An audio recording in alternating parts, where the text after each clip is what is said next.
आज जो हम देखेंगे वो देखेंगे डिफरेंस बिटवीन रेजिस्टेंस और इम्पीडेंस के दरमियान डिफरेंस। एक तरफ हम रेजिस्टेंस लिख लेते हैं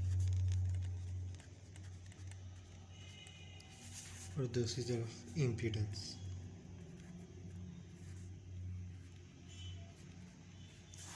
सबसे पहले इसकी डेफिनेशन की बात करते हैं। It is an electrical circuit जो क्या करता है, which opposes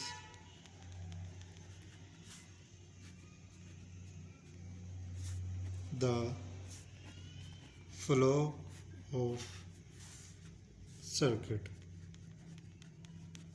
ये क्या करता है, अपोजिट करता है करंट के फ्लो को।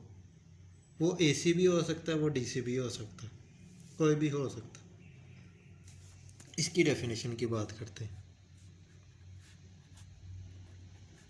It is a collective name of a combination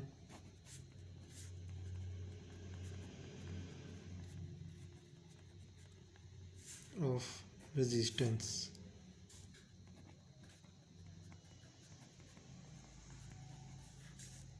or inductive resistance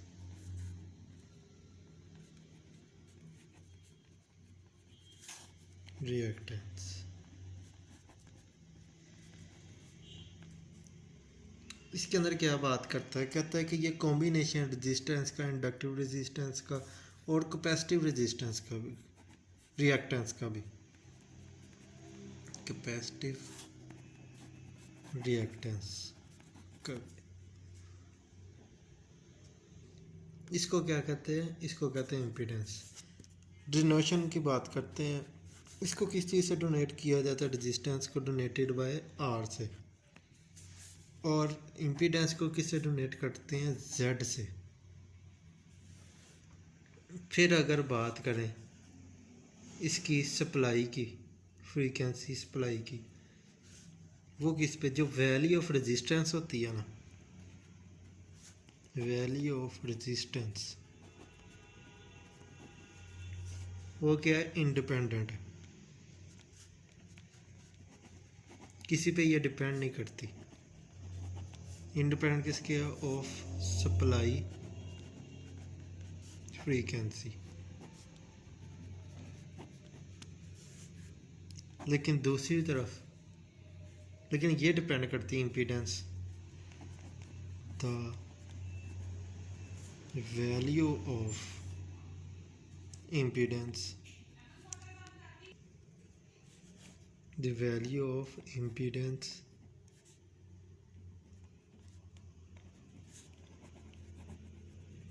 depends on the supply frequency। ये किस पे डिपेंड करती है, ये करती डिपेंड, लेकिन रेजिस्टेंस किसी पे डिपेंड नहीं करती। उसके बाद एक और बात करते हैं कि जो रेजिस्टेंस है वो किस तरह बनती है। दो या दो से ज़्यादा रेजिस्टेंस को ऐड करके टोटल रेजिस्टेंस आर टी जिसको कहते हैं, वो किस तरह बनती है, R1 + R2 सम अप करके। लेकिन जो इम्पीडेंस है वो किस तरह है, वो ऐड नहीं होती इस तरह प्लस की फॉर्म में, वो किस तरह थी, वो वेक्टर की फॉर्म में होती है। वेक्टर की फॉर्म में किस तरह, एक रियल पार्ट होएगा R + YJ Z, या इस तरह होगा, या इस तरह होगा 2 + 3I या J, कुछ भी हो सकता है, इस तरह ऐड होता है। जो हमारे पास रेजिस्टेंस है वो एक स्केलर क्वांटिटी है, उसके लिए हमें कुछ भी ऑपरेटर की ज़रूरत नहीं होती। No operator needed, no operator. लेकिन इसके लिए हमें ऑपरेटर चाहिए। कौन सा ऑपरेटर, जे का ये ऑपरेटर है, इसके लिए चाहिए। ये किस लिए, ये रोटेट होता है 90 डिग्री के anti clockwise, 90 degree anti clockwise. ये वैसे याद रखने के लिए। जो करंट होता है रेजिस्टेंस के अंदर वो हमेशा इन फेज होता है वोल्टेज के across. The current through a resistance is always in phase किसके, with the voltage across it। Resistance हमेशा इन फेज होती है वोल्टेज के, लेकिन इम्पीडेंस के केस में क्या होता है, इसके अंदर फेज डिफरेंस होता है। करंट जो थ्रू इम्पीडेंस के अंदर there is a phase difference between the current through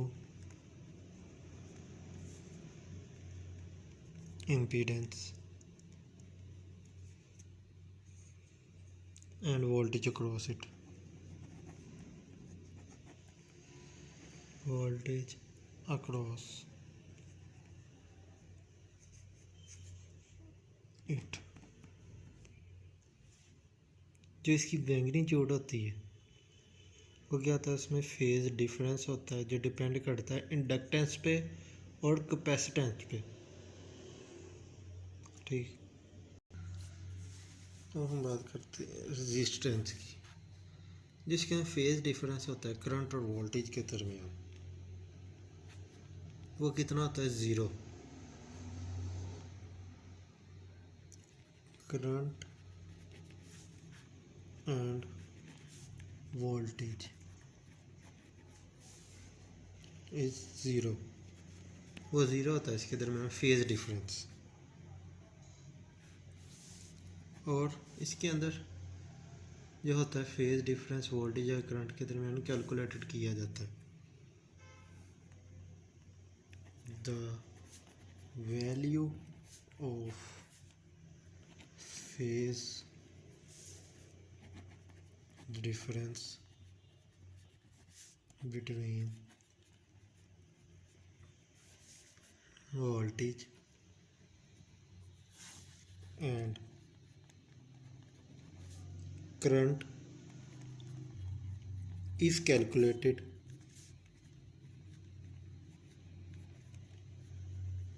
from, कहाँ से किया जाता है, वो किया जाता है इस फार्मूले से, tan is equal to tan phi is equal to X over are.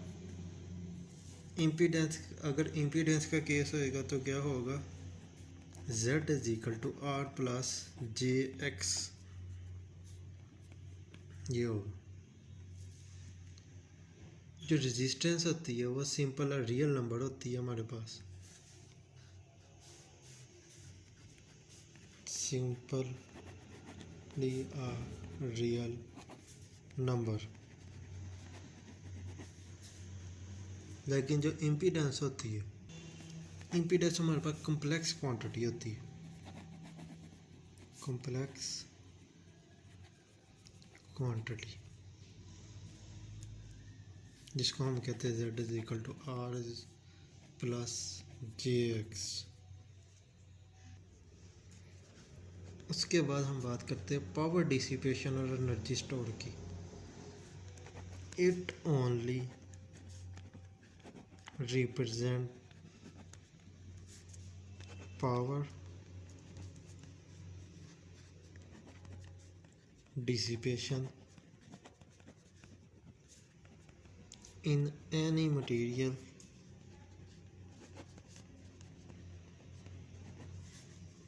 if kept in an electromagnetic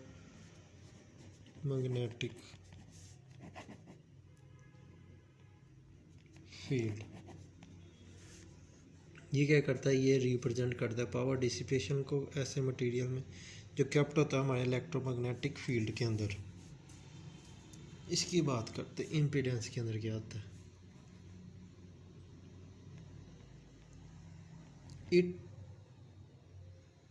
ये क्या करता है,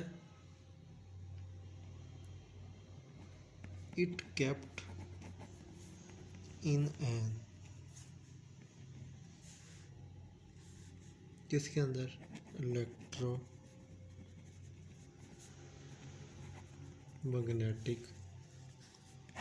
field. It represent both power dissipation and energy stored।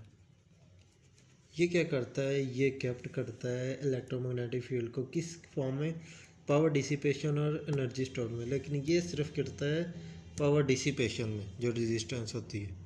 आखिरी पॉइंट की बात करते हैं, इसके अंदर एक्टिव पावर कंज्यूम करती है। एक्टिव पावर कंज्यूम करती है रेजिस्टेंस के अंदर, लेकिन इसके अंदर क्या होता है, एक्टिव पावर कंज्यूम करती है रेजिस्टिव पार्ट के अंदर और रिएक्टिव पार्ट के अंदर। इंडक्टिव पार्ट के अंदर जो इम्पीडेंस के अंदर हो रहा होता है, जिसको हम कैपेसिटर कहते हैं। इसके अंदर क्या होता है, इसके अंदर एक्टिव पावर कंज्यूम करती है रेजिस्टिव पार्ट के अंदर और रिएक्टिव पार्ट के अंदर जो कंज्यूम हो रहा होता है एज अ इंडक्टिव पार्ट, जिसको हम इम्पीडेंस कह रहे होते हैं। ठीक हो गया, ये थी आज की वीडियो। उम्मीद है आपको पसंद आई हो। चैनल को सब्सक्राइब करें। शुक्रिया।